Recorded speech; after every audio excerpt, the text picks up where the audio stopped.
Question की जो सबसे ज़रूरी बात है वो है value of the acceleration.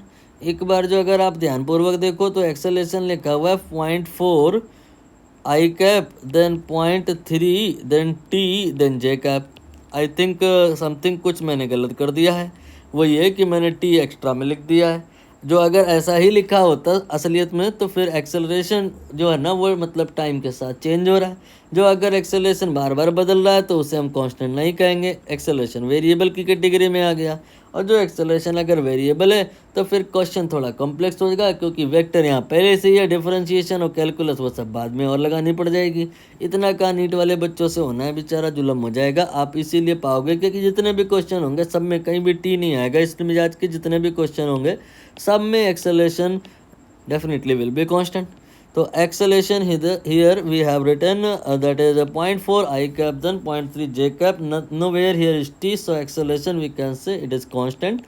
and initial velocity ये भी ये बता दिए हैं कि ये है आपका 3 I cap then 4 J cap, ये u वेक्टर का वैल्यू हो गया। और टाइम की वैल्यू भी ये कह रहे हैं ले लो सरकार 10 सेकंड के बराबर और निकाल लो किधर स्पीड निकालना है, मतलब बाद में स्पीड निकलेगा ना, पहले तो वेलोसिटी निकलेगा। स्पीड तो वेलोसिटी से ही निकलता है ना, उसका मैग्नीट्यूड निकालना होता है।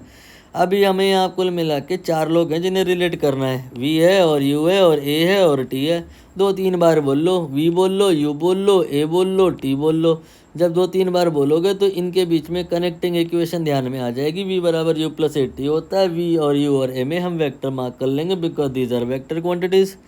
ना वैल्यू पुट कर लो, यू का वैल्यू 3i प्लस 4j है और इसके बाद में ब्रैकेट लगा लो। ब्रैकेट में कोई कंजूसी नहीं, एक आध ज़्यादा भी लग जाए तो चलेगा।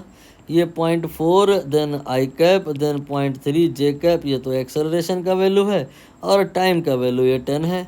अब ये वाला टर्म एक बार फिर से लिखो और ये जो 10 है इसका इसमें गुणा कर दो तो 0.4 इंटू 10 ये तो 4 हो जाएगा, 0.3 इंटू 10 ये 3 हो जाएगा। अब इसके बाद जोड़ लो, 3 और 4 जोड़ोगे तो 7 हो जाएगा, 4 और 3 जोड़ोगे तो ये भी 7 हो जाएगा।